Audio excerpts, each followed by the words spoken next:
Yeah, so very good evening to all of you, ladies and gentlemen, for joining us to this webinar on bridging safety and sustainability. Nice to see that some of you were before time. I was also here 15 minutes before. So it will be a very interesting webinar for today. I need to check whether my screen and voice are clear. Just give me 1 minute.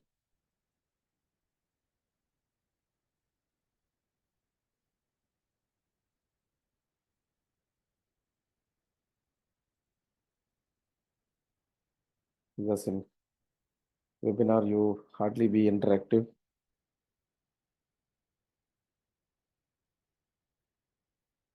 Okay. So first of all, I would like to thank each one of you for joining, accepting our invitation to join this webinar, keeping some faith on us, and having diligently registered and today joined with this webinar. I am so proud and so happy and honored to welcome all of you to this webinar. The topic, as you can see, is very interesting, thought-provoking, and which is, kind of kindling in every safety professional's mind, as if, sustainability and safety, where we are and where we need to go, what will be the future. The very basic reason for conducting this seminar is actually, I have got this question from many safety professionals whom I interact with. The recent instance being, I went to conduct a safety leadership program for a company which I am associated with for the past 2-3 years. And suddenly I found that Chief Safety Manager designation has been changed to Chief Sustainability Manager. The person is same, organization is same, but I noticed that the designation has been changed to Chief Sustainability Manager. That is what gave me a thought that I should update the OHS fraternity, what is going to come in the years to come. Yes, we are all proudly safety practitioners for all these years. Like myself, I have just completed 32 years in this field of OHS.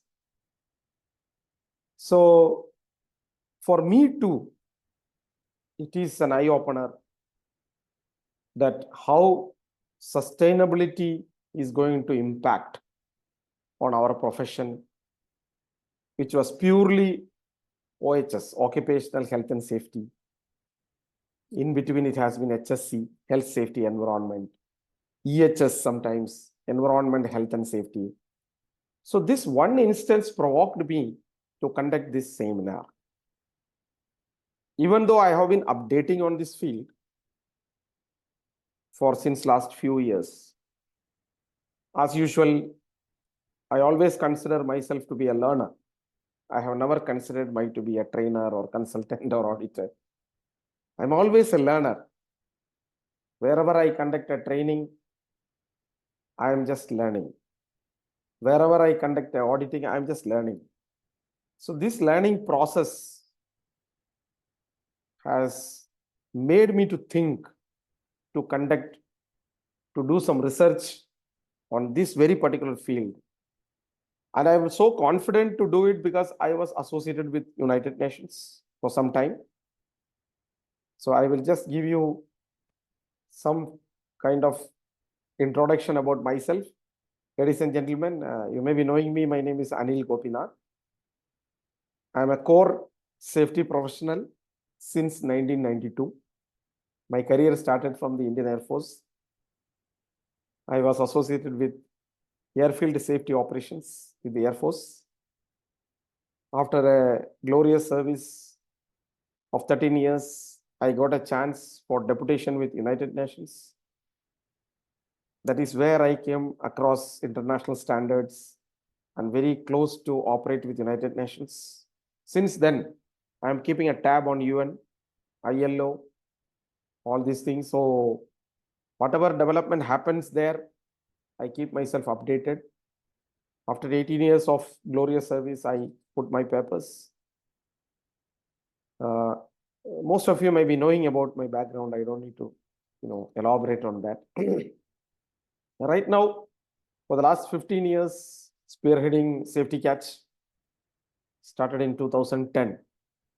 So a little bit about the organization, just for all of you to know that Safety Catch was started by me as a startup in 2010. That time the word startup was not there. So I can say it was my vision. For me, Safety Catch is never an organization, it is a vision. The vision was very clear. Why don't preach? Why don't help people? Why don't make people competent to implement international safety standards in every workplaces, where in India or abroad, so that somebody's life will be benefited out of it.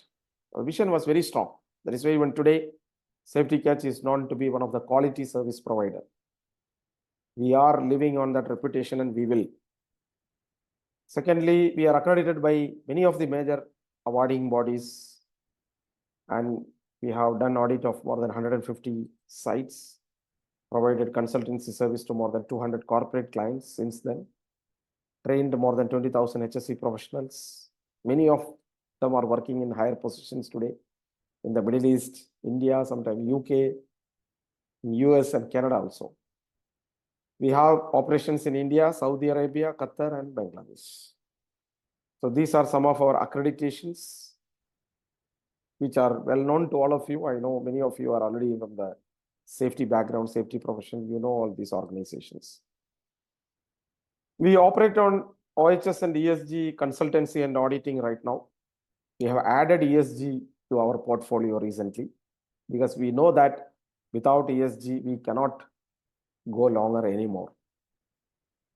At least after 2030, we have to upgrade, we have to update on the ESG concept. Otherwise, we become outdated by 2030. You can count the next 5 years. Everything will come under ESG. Industrial training, we do. Academic training and some kind of placement assistance to employers and employees. If you look at our clientele for the last 15 years, we have acquired a very good clientele right here, India, Saudi, Qatar and Bangladesh. So these are few of our corporate clients. Everybody I cannot show out here. Coming to the topic of today, the Sustainable Development Goals, or SDG. I don't know how many of you are familiar with this term. UN SDG. This is every safety professional must do a thorough research on what is this UN SDG. Little bit background about United Nations. You all know that UN is a global body. After the Second World War, UN was started so that there is no Third World War. And UN has become a kind of global monitoring organization. Under the UN, there are different organizations like ILO, UNDP, UNESCO, World Bank, you know that. So anything which is to happen globally, the initiative is taken by UN. One of the primary reasons why UN took this initiative is climate change, number one. If I tell you about climate change, people in India, including me, may be thinking, what climate change? But from my experience, I will let you know. I am living in a place called Kerala, down south, south of India. 25 years back, we never had air conditioners because this is a place well known for rainfall, seashore. And I never knew what is a sweater. When I was born and brought up till I joined the forces, I have never worn a sweater in my life. The first time I wore a sweater was when I was in Punjab on my posting way back in 94. But today, our people have started wearing sweater in the month of December, January. Mufflers. 25 years back, we could never see an air conditioner. But today, you look in Kerala, around 80%, 75 to 80% of the houses started using air conditioners. Why? You know, the temperature is rising phenomenally. Recently, I have been to France. I have been interacting with the people there in a university. And they told that 2022 is the year when they started purchasing air conditioners in France. Till 2022, 95% of the houses in France never had an air conditioner. Not even fan. Just imagine, European country. They never had a fan or they never had an air conditioner, but they are purchasing now. There is a global warming. And UN, this climate change. Today, you know, rainfall is nothing new in Kerala. Rainfall is nothing new in the northern part of India. But the kind of rainfall we are getting today are really, really dangerous. Places like Jaisalmer, Bikaner, Rajasthan, which is known to be desert area, are experiencing flood. Places like Delhi, Chennai, experiencing flood. And places like Kerala already know about flood by 2018. After 100 years, we have faced a drastic flood in 2018, colossal damage. And we are facing cloud burst. Have you ever thought about it? Why this all happening? We can just put it in one word, natural calamity. But who made it? How did this climate change?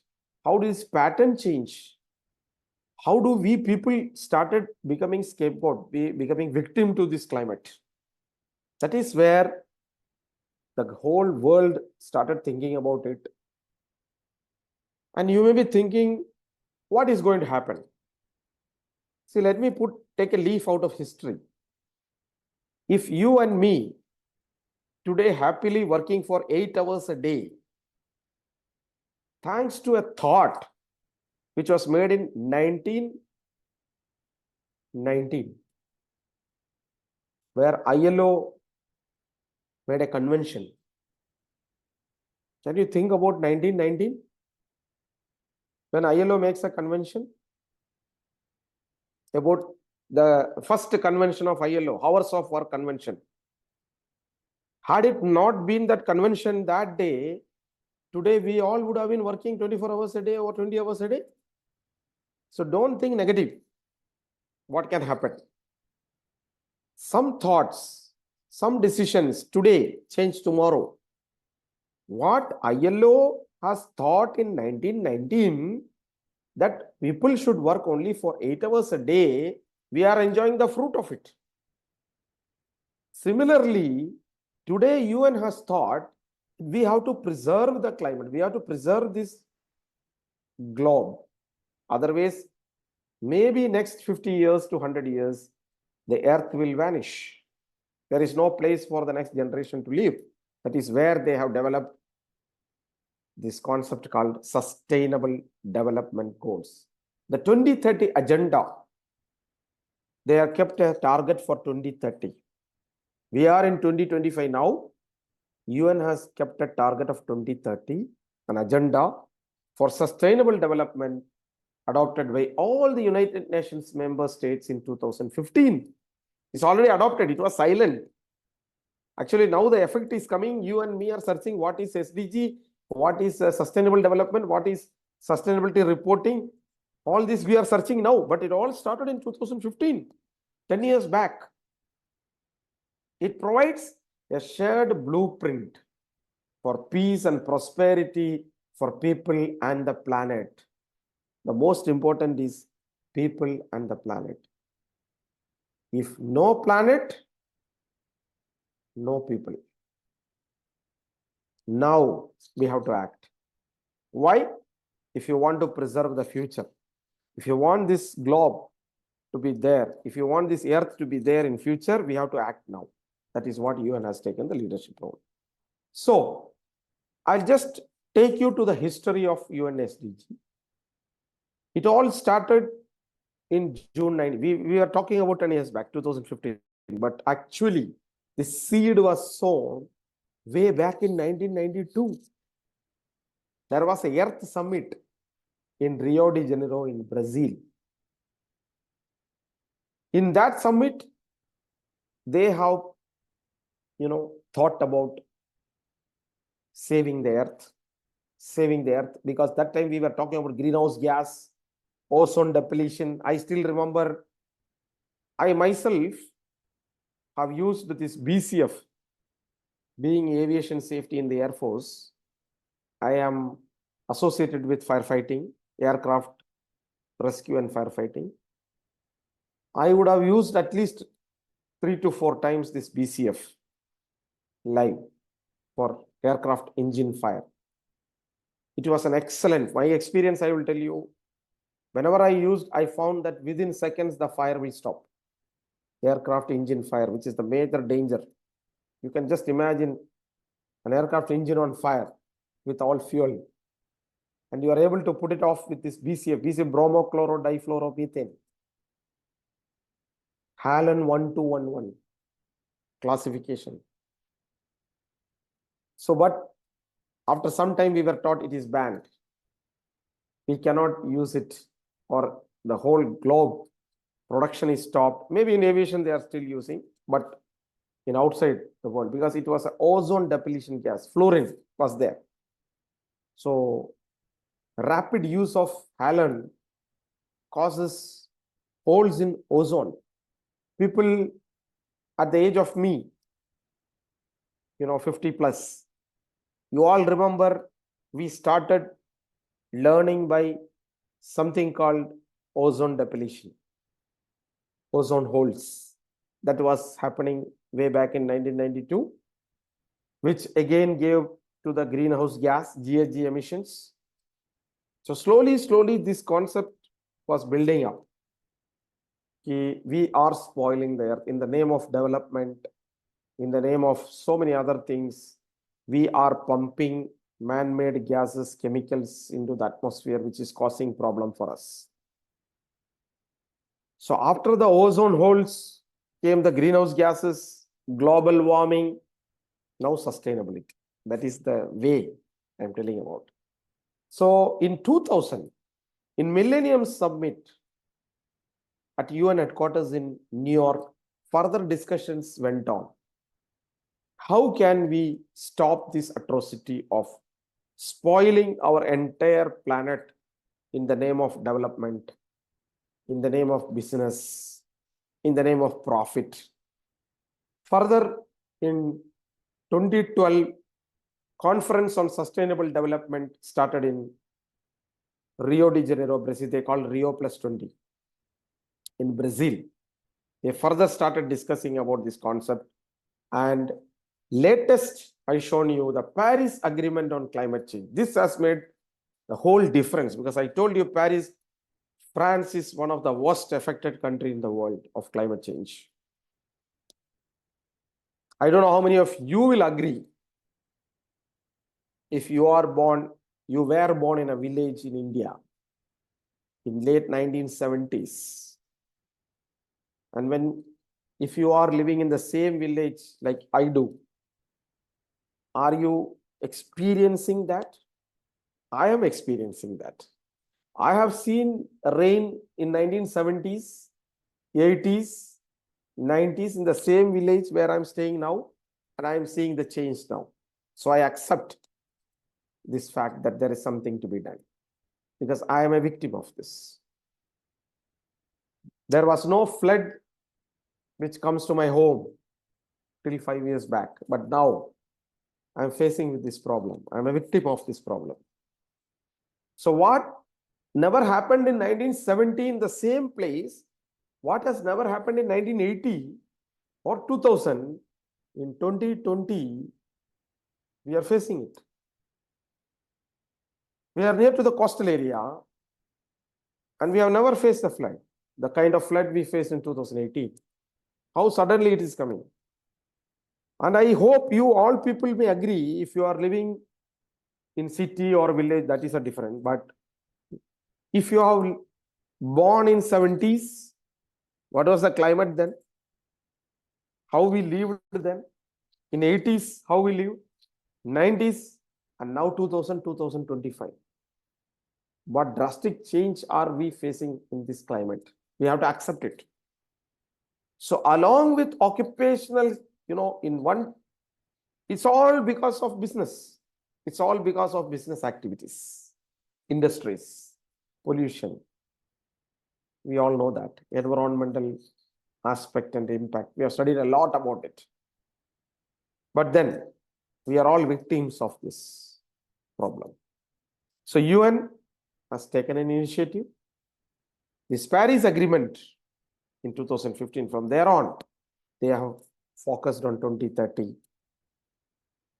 and developed these 17 goals. I don't know if anybody of you have never seen this.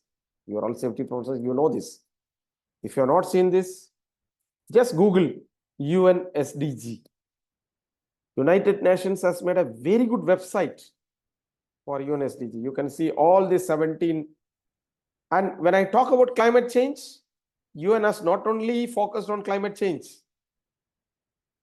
Based on climate change, UN has targeted 17 sustainable development goals.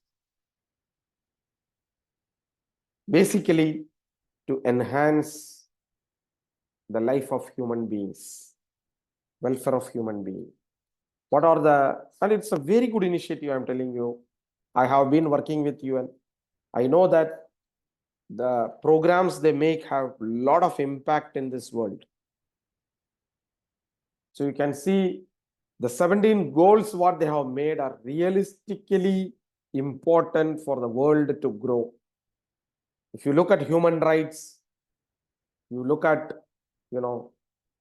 climate, you look at well-being of the employees, excellent.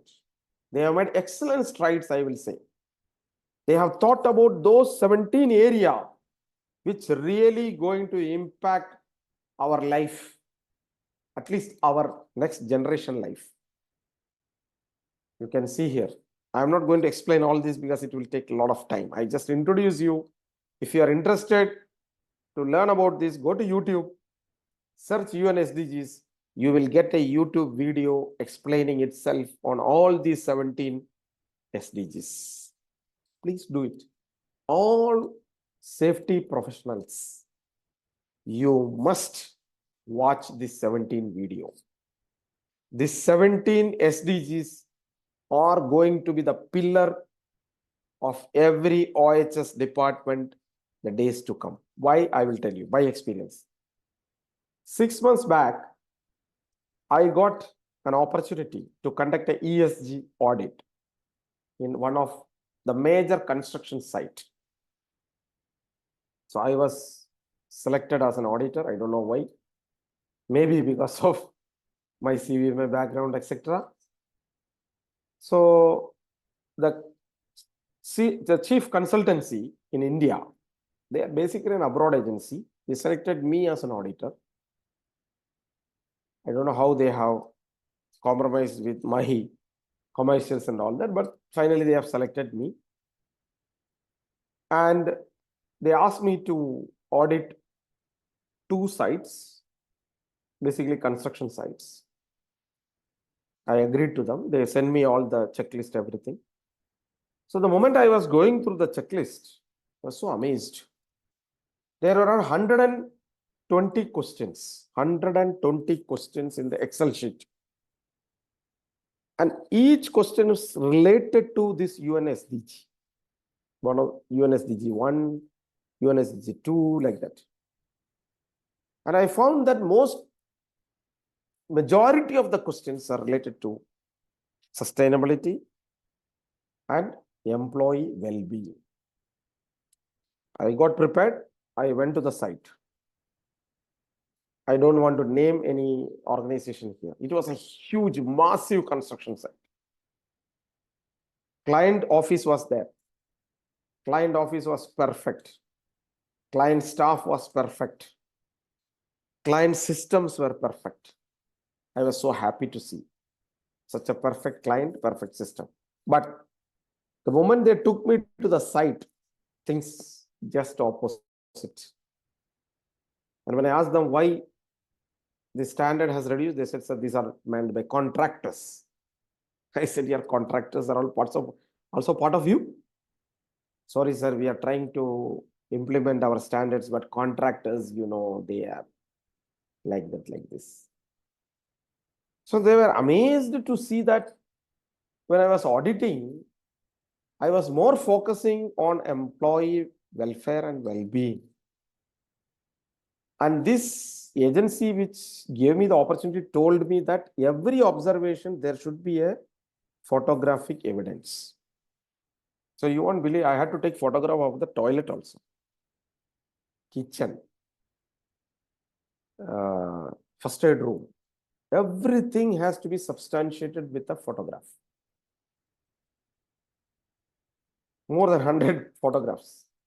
And when I was asking the client to take me to the employee living area, they hesitated. They said, sir, that is something around 10 kilometers away from here. I said, see, 12 questions are related to employee well-being, especially their living area. No, sir, they are all contractor employees. I said, sorry, if you don't take me, I will put observation here. I will put that you have not taken me there. I am asking you, take me to the employee accommodation. Finally, they took me there. And I found a completely shabby. I cannot even explain it here. The kind of condition they were living. I think we give better accommodation to chicken and pigs because they give us meat and money than these human beings, so-called laborers, the labor camp. Completely filthy, no hygiene. In one 10 by 10 room, almost I saw 8 to 10 people living, doing all kind of mischiefs. Oh my God. I had to take the pictures and I had to put it. I don't know what happened after that, but I'm telling you how sustainability is being monitored by investors. Then I just casually asked them, why do this bank is interested to audit you? They said, sir, we have applied for a loan in 1,000 crores. I think 2,000 or 3,000 crores. They applied for a loan. So the bank told we will do sustainability audit, not safety audit. See, the name has changed, the safety professionals, note it down. The bank has told we will do a sustainability audit, and these guys were not knowing that which all area they will be focusing on. Because sustainability, they thought only environmental. So they had a very good sewage system, water drainage system, everything. They thought that is related to environment. That safety manager was not updated. That safety manager had no idea where they will check it when it comes to sustainability. He was only focusing on environmental aspect and safety aspect. So all of you, tomorrow it is related to investment. Please understand, your organization, all stakeholders, all investment is going to be tied with this audit, sustainability audit. So this bank, they have stopped the loan and they have given them review audit. So they asked me to audit next month, review audit, because they gave them this time period to make all this clear. Whatever observation has gone, they told, okay, we are not saying that we will not give loan, but you clear all these NCRs, and then let us do a review audit. So they are now giving very good accommodation for laborers, giving all welfare facility, because investment has to come. Just imagine, this is the era we are living in. So, how it is happening? Global policy drafted by United Nations, 2030 agenda. 2030 is the target set by United Nations for Sustainable Development. Some of our safety managers still don't know where we are. That is why I thought of conducting this seminar, this webinar. Even if after this audit only, even after this 2-3 instances, I thought, yeah, our people, our safety people still thinking only about OHS. They have not developed themselves to be a sustainable officer. 2030, every audit, every investment bankers are going to check your organization's sustainability report, not safety reports. Like today, legally required is safety audit. Tomorrow, legal requirement is sustainability audit. Already adopted by 190 countries. Out of 203 countries in this world, 190 countries have accepted it. And they are implementing. Today in India, you may be knowing that BRSR, SEBI. Anyway, I'll come to that later. So what global policy is developed by United Nations transforms into national policy. So our country like India, we are a very good partner of UN. We have already signed this agreement. So the national policy, national priority, regulations, incentives, and disincentives. You know what is the difference? So what is coming now? Already the government has directed SEBI. You all know what is SEBI, Securities and Exchange Board of India. The first 1,000 listed companies, they have to now publish their sustainability report to the public. You go to, if anybody want to see what is a sustainability report, after this webinar, go to Google and search sustainability report of Infosys, sustainability report of L&T, or sustainability report of Adani. You will get it. And then you can see what is happening in this world, because it is a national policy. You cannot trade your share in the market if you don't submit the sustainability report. And slowly, this 1,000 will become 2,000, 3,000. By 2030, you will see every company has to make a sustainability report. The value chain, the supply chain. Suppose Adani is a big organization. Your company is supplying a product to Adani. You have to have sustainability reporting. Then only Adani can purchase from you. That is called value chain. Understand? So Adani cannot purchase equipment from you if you don't have a sustainability reporting system. That is what is coming. So gradually what is happening? By 2030, every organization will give much priority to sustainability than what they are giving to safety today. Because unfortunately, safety performance is hardly tied with investment. Sustainability, 100% tied with investment. No investment, no business. So tomorrow, like today, we safety people are running behind the organization to support us. We are running behind the organization to give us budget. We are running behind the organization to give that commitment. Tomorrow, organization will run behind us to give the result in sustainability, because it is going to pinch on their pockets. It is going to pinch on the share value. It is going to pinch on the market valuation. It is going to pinch on the foreign investment. Now, you will see a reverse order. You will see management completely supporting sustainability. Management completely coming to you. What you want, you tell me. Because unless and until they are not going to get the investment, things will change. 2030. Please note it down. Today we are running behind corporates and management, sir, safety chahiye, safety chahiye. Tomorrow they will run with sustainability chahiye, sustainability. And now safety is also becoming a part of safety is merged inside sustainability now. So if you follow this, the company benefits you can see, you have to follow responsible business practices.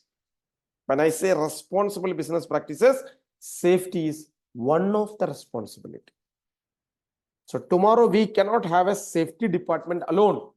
We need to have a sustainability department where all these things have to be taken care of by the safety. Forget about safety department, you will see sustainability department. Forget about safety officers, you will be sustainability officers, sustainability managers. Even though you are a safety person, you have all the qualifications, but your role is going to change to sustainability. That is what is coming up. So what is sustainability reporting? I'm just going to give you a little bit of insight. It refers to the process of reporting. It starts with an organization determining its material topics. This material topics and all is a deep subject. Carbon emissions or GHG emissions and all that. I'm not going deeper in. I'm not teaching you sustainability here. My job here is to enlighten the safety professionals where you are heading. So if you don't know what is material topics, that means you don't know sustainability. If any one of you sitting here thinking, what is this material topics, means you are not ready to be in sustainability. You have to update yourself based on its most significant impacts. Results in the organization publicly reporting information about these impacts. So every organization has to publicly disclose. That is why I said, go to Infosys website, go to YouTube, Google and search sustainability report of Infosys. You will get public reporting. It's not secret. Today, our leading indicators and lagging indicators, it's secret with us. Your LTIFR and LTA frequency rate and all secret. But sustainability, no secret. It is public. That is where there is a difference. Today, you can keep all your records, safety records within your organization. Confidential. Sustainability, not confidential. You have to throw it in public. Everybody has the right to know that. That is the difference. Global reporting. Now, what is reporting?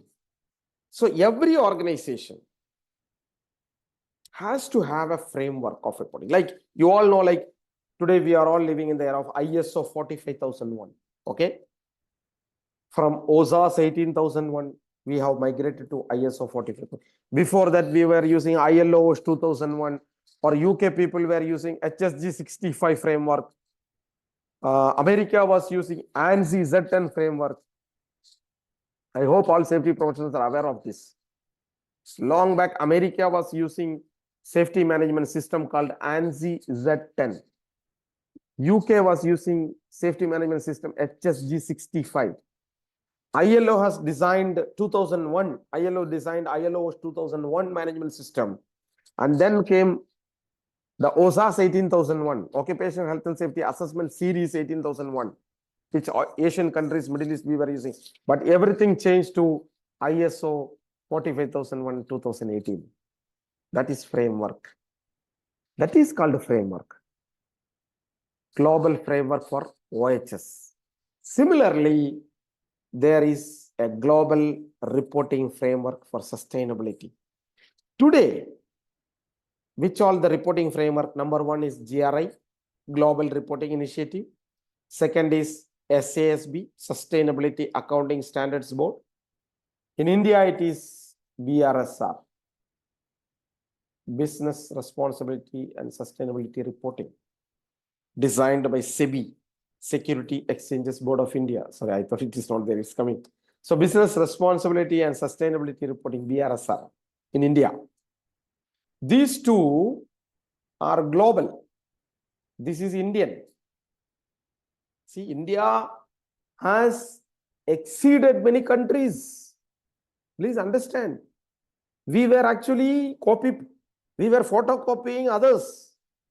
When we made the Factories Act of 1948, we were photocopying the UK Act, just changing the name. But today, we are developing our own standard in sustainability. We should be proud. Many countries, they have not started their sustainability reporting, but India has come to the forefront, and we have our own sustainability reporting framework guided by SEBI. So we should be proud that we are going in the front run.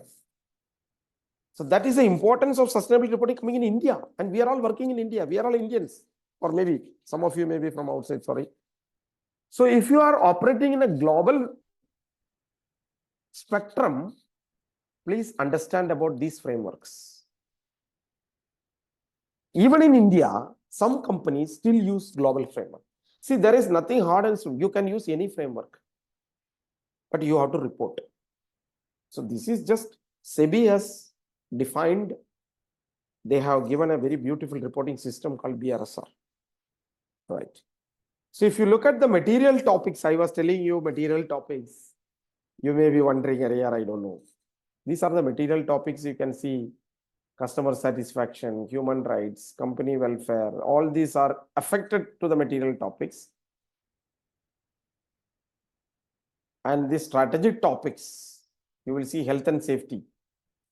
You can see health and safety in the workplace to be the top most strategic topic. So if you think that, I am a health and safety professional, where I will stand? You are the top. Look at the 7 strategic topics. At the top is health and safety at workplace. So you are going to drive this, but you must know what it is. You may be competent and qualified in health and safety, but if you don't know really what is sustainability, what is the reporting procedures and all these, you are going to be outdated. You are out of the system. You are here and you are going to overlook all the systems. You have an impact on the entire system. So think now where I am. I may have 30 years experience. I may have 20 years experience in safety. But what about my alignment with sustainability? Did I upgrade myself? Because you are going to lead. I told simply the chief safety manager last year when I went to deliver the leadership training in that company, organized, the person was chief safety manager. Last month when I went, his designation, person is same, but designation changed to chief sustainability manager. And today he is spreading sustainability. Safety has become one of them. But all this area must be covered. So if you still think that I am competent in safety, I have 30 years experience, I have 35 years experience, you will be outdated if you don't understand about sustainability reporting, and sustainability is coming up. What's coming up next? Like most of us today, we depend on our children. Even changing the channel sometimes in smart TV. Just imagine. Changing the channels in your smart TV, you call your son or daughter. You have iPhone, but to explore that iPhone completely, you take help of your children. Because they are more advanced in technology. They are grown in technological era. Generation Z, Generation X people. So where we are in safety, you have to accept it. You have to upgrade. Otherwise, you have sustainability, you may have to give that, you may have to depend on your juniors. You will see the new people coming to safety. They will be adapt on this. The next 5 years, the new generation people coming to safety, they will be very, very adapted on sustainability practices. But what about you? That's a question. So if you look at standards like ISO 45001, there are GRI standards. Just I'm showing you 403 occupational health and safety. You can see that. Sustainability cannot be without safety. And you can see here UN is report. The graph which I am showing you, I just took it from UN website. On the y-axis, you are seeing all the 17 goals. You can see here. This is UN monitoring the performance of countries. Latest. You can see they are plotting on percentage of implementation. In 2030, or I believe all this you will see green. The green which is coming now slowly. That means UN is not simply sitting idle. You can see green means that is the percentage already implemented. You please understand, first understand what are these SDG, 17 SDG. Each SDG, Sustainable Development Goal, how much progress they are making. You can map from this. And the vision of UN is by 2030, they are trying to make all these SDGs green. Maybe it is a wild dream, but it's a dream. If not 2030, maybe 2040. And this is what is sustainable development. So they are focusing on organizations. They are coming from the top organizations. That is why SEBI has told the first 1,000 listed companies, next 2,000, 4,000, 5,000, by 2030, everybody has to report. And we have to contribute. So ESG is a concept. It stands for environmental, social, and governance.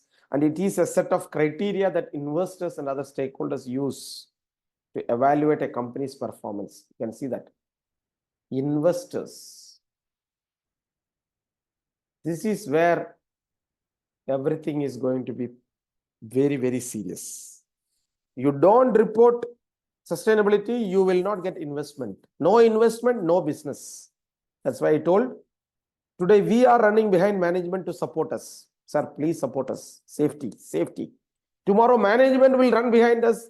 ESG, please do something. Improve it. What do you want? Because without it, I am not getting fund. I am not getting investment. So it's a reporting initiative. And when I talk about environmental, this focus on a company's impact on the environment, you have to report it. Are you making some carbon emissions? Are you dumping some waste? Where it goes? Right from generation to disposal, everything is accountable. Social, it encompasses a company's relationship with its employees, customers, communities, and comes governance, policies, structures, practices. All these have to be focused on sustainability. Sustainably, I think all of you know that. Let us enjoy. Let us be happy. Let us use the resources, but not at the cost of the future generation. The people who are going to be born after 50 years should have the same earth what we are enjoying today. That is what is sustainable growth. So sustainability reporting involves a disclosure. You cannot hide anything now. If you are a power plant, thermal power plant, what is the SOx, NOx, everything has to be reported. Disclosure. And nowadays, maybe you are hiding something. Tomorrow you cannot hide because there will be cross-checking. There will be auditing. You have to disclose environmental, social, governance, performance. And you have to disclose to the public. You have to disclose to the investors. Companies publish sustainability report to provide stakeholders, not only investors, all the stakeholders with the information about their efforts, progress, and impact on sustainability. Nobody can hide it. So you can see, I told you Infosys have started reporting. This is just a leaf out of Infosys report of sustainability. You can go to their website and download it. It's a public document. You can see just another example is Tata Projects. How beautifully, and you can see our pillars. Normally, we used to see health and safety here. This is an eye opener to all the safety professionals. Normally, we used to see health and safety. Now it is first is sustainability. We are part of it. You will not see health and safety anymore. You will see sustainability. That is what my point is. Already started. You are seeing on the screen. So future role. This is the point of today's webinar. What is your role as OHS professional in ESG? Yes, number one. And long back, somebody asked me when I was attending a seminar, really including me as in that seminar, how, where we are going to be like safety professionals. So it was wrongly informed that it will be in social. Somebody told governance, somebody. It's not. We are going to be in everywhere. We safety professionals, we are going to be in E, we are going to be in S, we are going to be in G also. You will see now. In E, environment.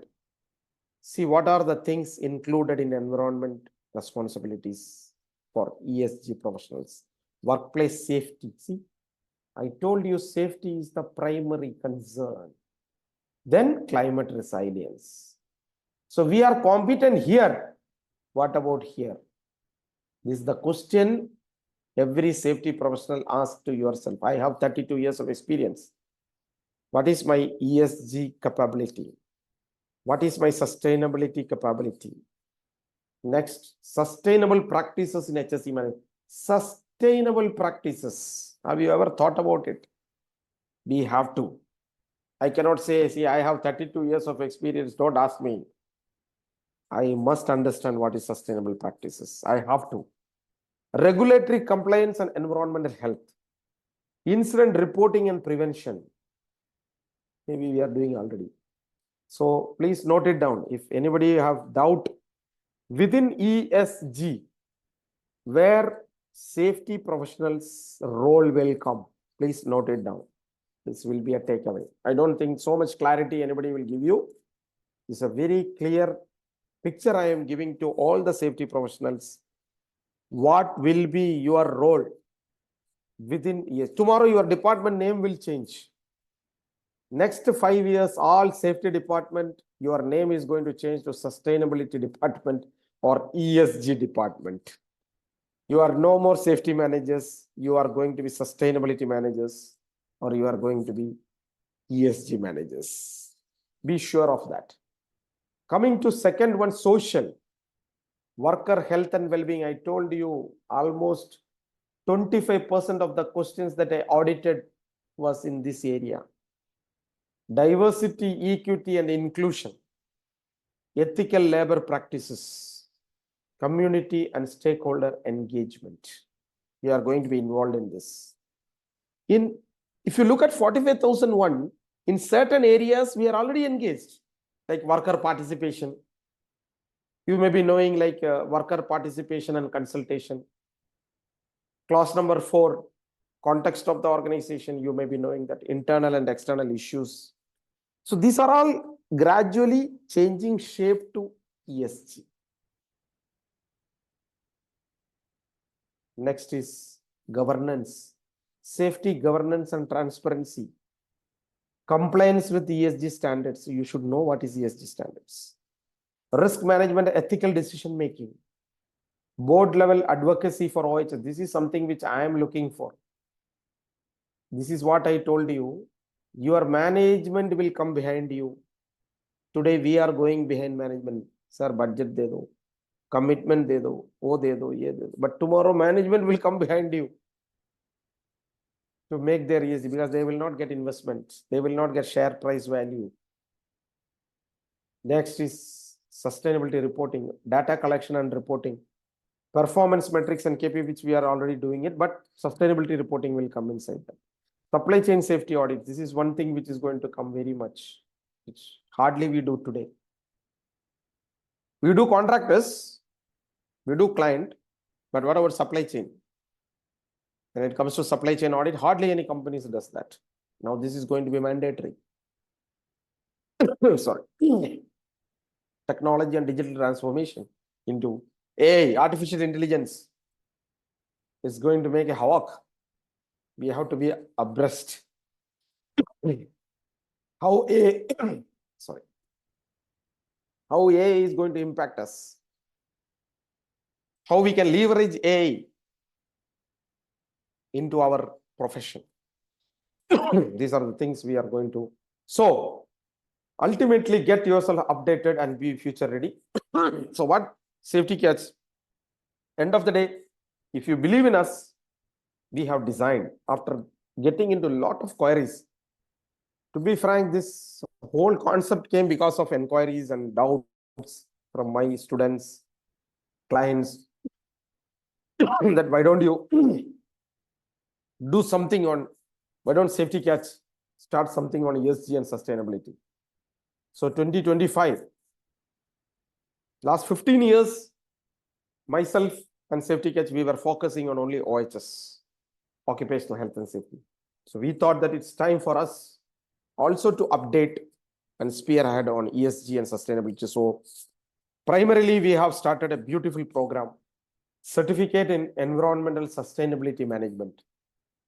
The way you have been given information today, we have beautiful information starting from A to Z to be the future sustainability managers.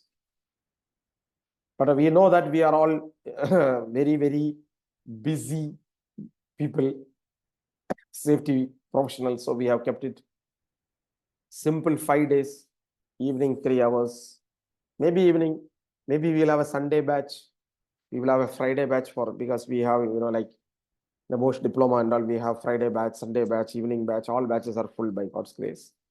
So like that, we may be driving it Friday only batch means only Friday, maybe 3 Fridays. You spend with us, we will complete this program. Sunday, maybe 3 Sundays, full day, 9 to 5. Classes taken by our expert trainers, including me. Evening batches, comfortable for you. We have OSHA's accreditation and IAS accreditation for this program. Beautifully crafted to the point required for you to transform into sustainability. Exam is online, multiple choice. So we are not going to task you too much. There will be exam, of course. It's an online exam, multiple choice. If you really want to go, take a deep dive into OHS sustainability, you are welcome. Finally, as usual, to end this program, I always keep this slide, my last slide. Why do we manage safety and health? Now I will add sustainability. To go home safely at the end of the working day is a right, not a privilege for every employee. The smile you see in this picture should be the smile we see in every family where our employees go back end of the working day. All this sustainability, safety, everything is based on this concept. Thank you very much. So if you have any questions, ladies and gentlemen, you are raising your hands. I know that, so you can, let me check if I can. You can note down this website and this number.